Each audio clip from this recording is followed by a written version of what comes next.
So when we discuss about leakage, we need to keep in mind the consequence of leakage. Here it's a paper from my group about leakage, the oncologic consequence of leakage on TME, after TME. And you see on the left that if you look at the local recurrence rates, it will be significantly increased if you have a symptomatic leakage. And by multivariate analysis, we found only 3 criteria which increase the rate of local recurrence: R1 resection, T3, T4, and symptomatic leakage.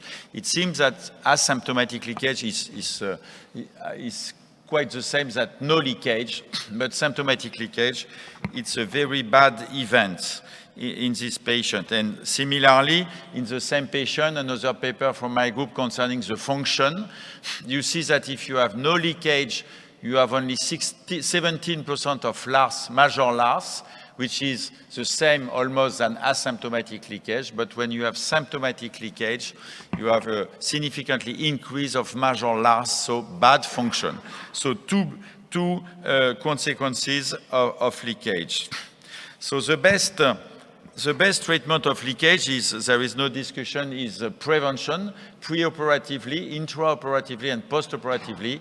And I will discuss later, if there is a leakage, what is the best treatment. So if we take all the paper on this topic, we have some evidence that if you reduce smoking and drinking, you will reduce the leak rates in colorectal surgery. In France, it's difficult to stop smoking and drinking, but anyway, it can reduce the leak rate.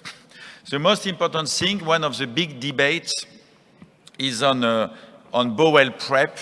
We performed this, it's the only randomized study published 10 years ago on TME, with or without bowel prep, and you see that if you give bowel prep, you reduce the leak rates after TME. So for this reason and for this paper, the guidelines is to do bowel prep in rectal cancer surgery, but maybe, and not to do in colonic surgery, but maybe this paradigm will change with a lot of paper published recently on oral antibiotics. And here you have a huge national survey from US, which clearly demonstrates that whatever the criteria you choose, you have a significant reduction of the complication because you give oral antibiotics.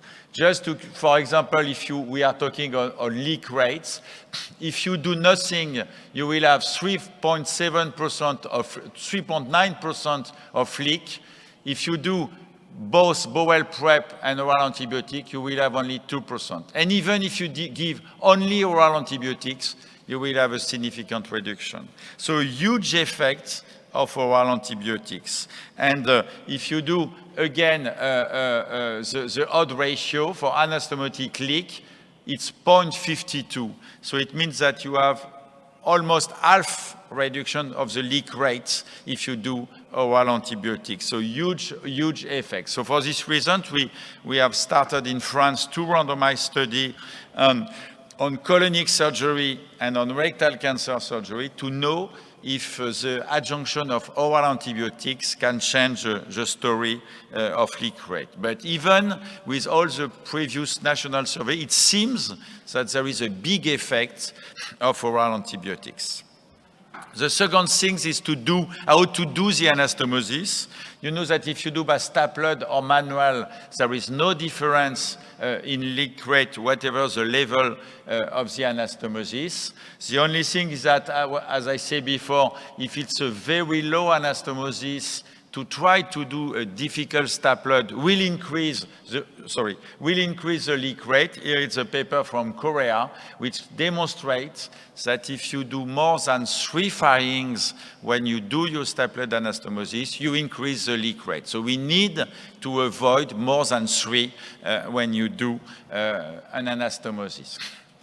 Concerning the end, the way you do the anastomosis, here it's again a meta-analysis which demonstrates that whatever you choose a technique, we are talking not about function but only about leak rates, it's exactly the same rates of leak. So you can do what you want. You will get the same leak rate after TME in your patient. Concerning the new advances, can we reduce the leak rate? If you do TME, as I said before, 16% of leak, so it seems at this time that we do not reduce the leak rate. Similarly with robots, here is the ROLAR trial, exactly the same complication rate. And here, second paper with negative results on robots, exactly the same of complications, the same rate of leak, even more leak in robotics than in laparoscopic surgery, but no significant difference. So no benefit of these two techniques if we are talking about leak. What is sure is that if you do a temporary stoma, you will reduce the leak rate, because many people believe that if you do a temporary stoma, you reduce the consequence of leak, but not the leak rate. It's not true. You reduce also the leak rate if you do a temporary stoma. Here it's a meta-analysis, including the paper of Mathisen, which is the largest study.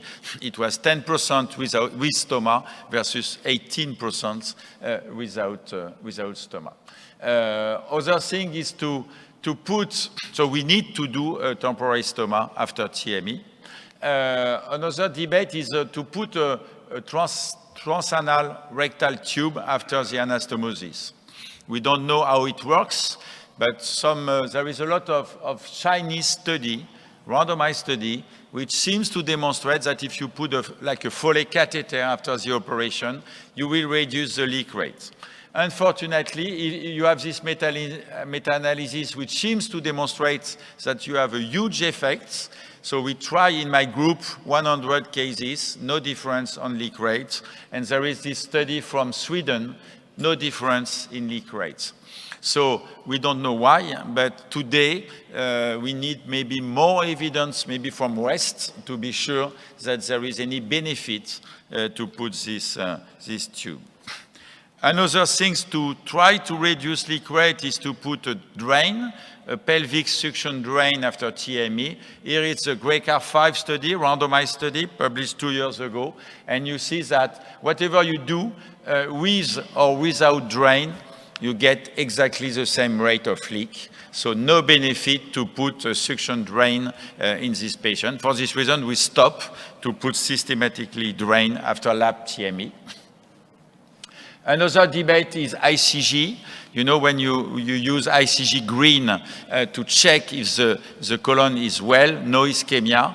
Some people say that it's fantastic because it will reduce the leak rate. And if you look at this meta-analysis, whatever colorectal surgery or rectal cancer surgery, it seems that it reduces the leak rate, but it's non-randomized study. It's only unicentric, non-randomized study. So we need to wait for I think there is at least 2 randomized studies ongoing. So we need to wait if there is a real benefit to do this procedure. Finally, you do everything well and you have a leak. It happens sometimes after TME. So we have different situations. The first situation is early anastomotic leak. And you have the first question, you have this patient with a lap TME, low anastomosis with temporary stoma. At day 5, you have some fever, some pain. What do you need as imaging technique? The first question is to do a CT scan with or without enema to check if there is a leak. I think that we don't need to know if there is a leak. What we need to know if there is an abscess or not. We don't care about the leak in the early postoperative period because there is a temporary stoma. So for us, we do only a CT scan with IV injection, but not with enema. And we have different situations. If you have a patient with peritonitis, even with a stoma, it happens sometimes. If you have a diffuse peritonitis, you need to, no discussion, you need to reoperate the patient. In this case, you have 2 options, laparoscopy again or laparotomy. We know that we have some papers which seems to demonstrate that we can do bilaparoscopy. But if you ask me, in the real life, I do most of the time bilaparotomy because I think it's very dangerous to do a new laparoscopy. Very frequently there is a small bowel ileus with dilatation of the small bowels, and to manipulate the small bowel by laparoscopy, it's very dangerous. So for this, it's not a big deal. We need to save the life of the patients, most important, and laparotomy is probably the best option. The only thing that we need to keep in mind is that if you have a peritonitis with a very low anastomosis, you need to wash the peritoneum, no discussion. You have already the temporary stoma. If there is no temporary stoma, you put a temporary stoma. But the only question is that I need to remove the anastomosis and do Hartmann's, or can I keep the anastomosis in place? Just to keep in mind that if it's a very low anastomosis and if you remove the anastomosis, the chance few months later to go back to a new anastomosis is very low. I don't say that you need to keep the anastomosis all the time. If you have a fecal peritonitis in septic shock, if you have ischemia of the colon with huge leak, no discussion. But if you have a small leak, no ischemia, patient well, the best is to wash, to drain, and to keep the anastomosis in order to hope to have the possibility to close the stoma. Because if you remove and do Hartmann very quickly, it's sure that probably you will keep it for life. The second situation, which is more frequent, is that if you have early leakage with abscess, symptomatic abscess, and you want to drain and to treat the abscess. Two options. The two most important options is to go back to OR and to put a transanal and transfistular drainage and to wash like this. The second option is to drain by radiology. You don't touch the anastomosis, but you go by radiology and to drain. It's impossible to say what is the best technique, one over the other. The only thing is that by this way, some people say it's very easy, it's not painful, you check the anastomosis, and many people prefer this technique. But on the opposite, this technique, some people say that you need a radiologist. It's painful sometimes, it's true, but on the opposite, and it's a technique that we choose most of the time in my department, is that maybe you avoid to open a small leak. Sometimes you have a big abscess with a small leak. If you put transanal drainage, maybe you increase the size of the leak. But there is some debate. Nobody knows what is the best technique. And the last option is to use endosponge, like for example, Willem B. Melman in Amsterdam do a lot of endosponge technique with interesting result. But you see that the time to close the leak is 40 days. So we don't know exactly if it's shorter or not if you compare with the standard treatments of leak. So these three options, there is no randomized study. Nobody knows what is the best technique. The only thing to know is that we need to treat the abscess with IV antibiotics and drain the abscess. But we don't know if endosponge is better or not. The last question with leak is that you treat the leakage early. 3 months later, you want to close the stoma, and you make the enema by, for us, most of the time we make a CT scan with enema through the stoma, and we see the anastomosis, and you have a leak, completely asymptomatic leak. What to do with this completely asymptomatic leak? What we choose in my department is to wait. If at 3 months we have a leak, if we do a new 6 weeks later, if again we have a leak, we are at 6 months with a completely asymptomatic leak. And what we observe, we published this 2 years ago, is that if we compared patients with healed anastomosis after a leak, so at 6 months we have no more leak, we close the stoma, we have 9% of septic problem. And in some patients, we have a persistent leak at 6 months, completely asymptomatic, we have 16% of septic problem, which is not different. So in other words, even if it's higher, I agree, it's not completely significant. But we need to choose a strategy. So what we decide is that at 6 months, if we have persistent, completely asymptomatic leak, we close the stoma and we see what happens. If it works in 84% of the cases, we are happy.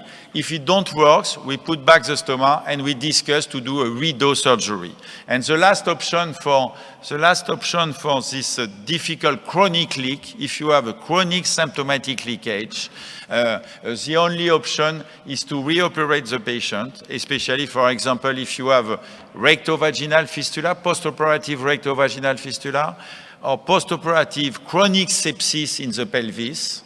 We know that if we do a new anastomosis, we will put the anastomosis exactly at the site of the rectovaginal fistula or at the site of the chronic pelvic sepsis. So in this case, what we decide to do is to do a delayed pull-through anastomosis, because for us, and not only for us, probably it reduces the rate of leak. Here you are away from the leak for 10 days, and after we cut the rectal sum. And what we observed a few years ago among 24 patients with chronic leakage, with redo anastomosis, it's all redo anastomosis, we have 79% of function. I don't say that it's a good function, but I say that there is no more stoma in this patient. So conclusion, the best treatment of leakage in rectal surgery is prevention, no discussion. Preoperatively, renutrition, stop smoking, alcohol, bowel prep, maybe with oral antibiotics. Intraoperatively, avoid more than 3 firings when you do a stapler. Put a temporary stoma. We don't know ICG. We don't know TITME if it will reduce the rates. If you have a leak, if you have a peritonitis, reoperate the patients for diffuse peritonitis, no discussion, but probably by open surgery. Try to avoid Hartmann if it's possible, because it will be difficult to go back after. And if you have an abscess, drain by radiology or by transanine. And if you have a chronic asymptomatic leak, what we seems to demonstrate, we can close at 6 months. And the last and most difficult situation, if you have a chronic leak, for us to do a redo surgery, the best is to do a coloanal pull-through. Thank you very much.